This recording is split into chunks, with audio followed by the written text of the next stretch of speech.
Hello बच्चों, आज जो हम टॉपिक पढ़ने जा रहे हैं उसका नाम है convection.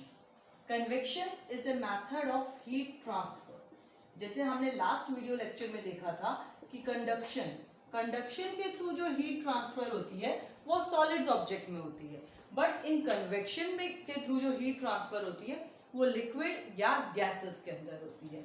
Heat transfer in liquid and gases through convection and liquid and gases. अब हम एक छोटा सा एग्जाम्पल या छोटी सी एक्टिविटी को अगर थोड़ा सा अंडरस्टैंड करने की कोशिश करें। सपोज करिए ये एक बीकर है और ये हमने इसको फ्लेम पे रखा है। या हम एग्जाम्पल करते हैं जब हम मैगी बनाते हैं, जब हम मैगी बनाने के लिए पानी बॉईल करने रखते हैं बच्चों, तो सबसे पहले यहाँ पर ये हीट जा रही है इसके बॉटम पर, तो जो पानी है ये पूरा ऊपर तक भरा हुआ है। तो बताइए, अब हीट मैंने गर्म करना शुरू किया है इसको, तो उस मोमेंट पर अगर मैं यहाँ पे फिंगर टच करती हूँ तो क्या पानी गर्म होगा, या यहाँ फिंगर टच करूंगी तो पानी गर्म होगा? पानी गर्म होगा बॉटम पर, ऊपर की साइड में अभी पानी गर्म नहीं है। देखिए, जब यहाँ पे पानी वार्म होगा तो जो वार्म वाटर है वो वार्म एयर, वार्म वाटर, ये सारी चीजें हल्की होती है। जब भी कोई चीज गर्म होगी, हॉट एयर के एग्जांपल ले, हॉट वाटर का एग्जांपल ले, तो वो हल्की होती है, दे बिकम लाइट। और जो लाइट चीजें होती हैं, हल्की होती हैं, वो नीचे नहीं बैठती, वो कहाँ जाती है? वो ऊपर की ओर जाती है। गर्म चीज जो होगी वो हल्की होगी और तो वो ऊपर की ओर जाएगी। तो जब ये गैस पानी है जो गर्म वो ऊपर जाता है और ऊपर का जो ठंडा पानी है वो नीचे आता है साइड से, और थोड़े टाइम बाद में इक्वली हीट जो है पूरे पानी में डिस्ट्रीब्यूट हो जाती है। इस मेथड ऑफ हीट ट्रांसफर को हम कन्वेक्शन कहते हैं। What is convection? When the heat is transferred, when heat is transferred by the movement of particles itself. When heat is transferred by the movement of particles itself. By the movement of particles itself. आप लोगों ने देखा होगा कि जो hot air balloon होता है, movement of particles, जो हॉट एयर बलून होता है वो ऊपर क्यों जाता है? उसका कारण भी यही होता है कि उसमें गर्म गैस होती है, ठीक है। वहां पर एक अरेंजमेंट होता है जिससे एयर, गर्म हवा जो है बनती रहती है, और जैसे ही कोई चीज गर्म हुई, हॉट एयर हुई, वो हल्की हो जाती है। और हल्की चीज नीचे तो नहीं आ सकती, हल्की चीज कहाँ जाएगी? वो ऊपर की ओर जाती है। इसीलिए गर्म हवा भी कहाँ जाती है? ऊपर की ओर जाती है। ये कन्वेक्शन के अंदर में, कन्वेक्शन इज वेरी इंपॉर्टेंट, इसमें हम यही सब पढ़ेंगे, ठीक है। कन्वेक्शन का सबसे बेस्ट जो हमें पार्ट करना है वो है लैंड ब्रीज और सी ब्रीज। कन्वेक्शन क्या है? When the heat is transferred by the movement of particles. अब इसमें जो वाटर के पार्टिकल्स थे वही हीट को लेकर यहाँ जा रहे हैं। कंडक्शन को याद करिए, कंडक्शन में पार्टिकल्स ने मूवमेंट नहीं किया था, उन्होंने केवल अपनी एनर्जी पास वाले पार्टिकल को पास की थी। और कन्वेक्शन के दौरान क्या हो रहा है? पार्टिकल खुद अपनी एनर्जी लेके इधर से उधर मूव कर रहा है। अब हम बात करते हैं लैंड ब्रीज और सी ब्रीज की। चलिए, सी ब्रीज को हम समझते हैं। Okay, what is sea breeze? आप लोगों ने किया भी होगा, but it is again a very important topic, sea breeze. देखिए बच्चों, जो चीज जितनी लैंड होती है हमारी, वो जितनी गर्म होती है, जितनी जल्दी गर्म होती है, उतनी ही जल्दी ठंडी भी होती है, ठीक है। तो हम बात करते हैं अगर डे टाइम में, दिन के दौरान, ठीक है, सुबह के वक्त, ये हमने समुद्र के आसपास वाले एरिया की बात करी है, ये हमारा सी है, this is our sea, okay, and this is land, और ये क्या है? ये लैंड है, ओके बच्चों। अब हुआ क्या, दिन के समय लैंड और सी के कंपैरेटिवली कौन ज्यादा गर्म होगा? हॉट कौन रहेगा? लैंड। तो लैंड बिकम्स हॉट। जब गर्म होगा तो इसके ऊपर की हवा भी क्या होगी? एटमॉस्फेयर कैसा होगा? गर्म। और हॉट एयर क्या करेगी? ऊपर की ओर जाएगी। हॉट एयर कहाँ जा रही है? ऊपर की ओर जा रही है। This is hot air. Hot air ऊपर चलेगी। जब हॉट एयर ऊपर चली गई तो यहाँ पे क्या क्रिएट हो गया? यहाँ पे एक एम्प्टी स्पेस क्रिएट हो गया। चलिए, अब ये जो है ये क्या है? सी। सी के अंदर में comparing to the land sea is less hotter, sea कम गर्म है, ठीक है। तो यहाँ की हवा जो है वो ठंडी हवा है, इट इज कोल्ड, इतनी भी ठंडी नहीं है but comparing to the land.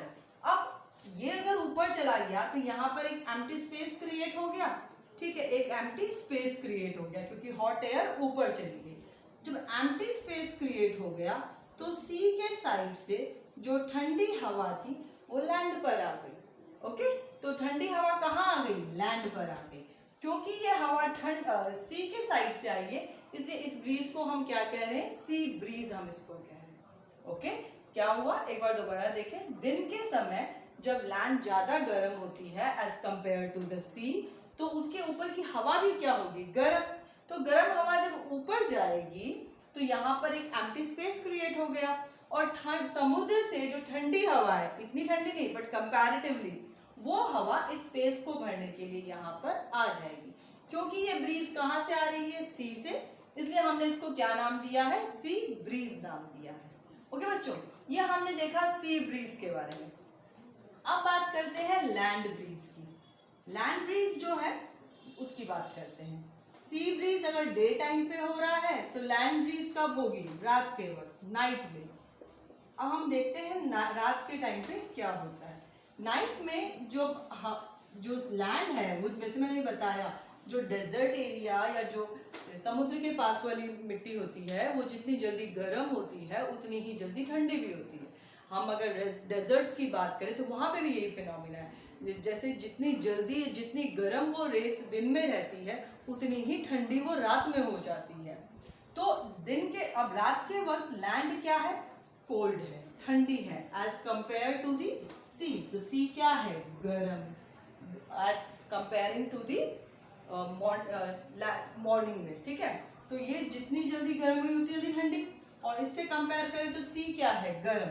तो अब सी अगर गर्म है तो यहाँ की जो हवा है वो हॉट एयर हो गई, और हॉट एयर जो है हमें पता है कि हॉट एयर ठंडी और गर्म होती है, और गर्म होके वो ऊपर की ओर जाएगी। अब अगर एयर ऊपर की ओर चली गई तो यहाँ पे क्या क्रिएट हो गया, यहाँ पे एक एम्प्टी स्पेस क्रिएट हो गया।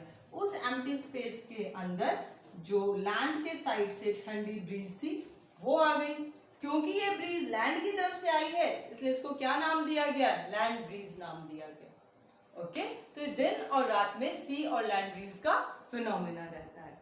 ये हमने पढ़ा कन्वेक्शन में।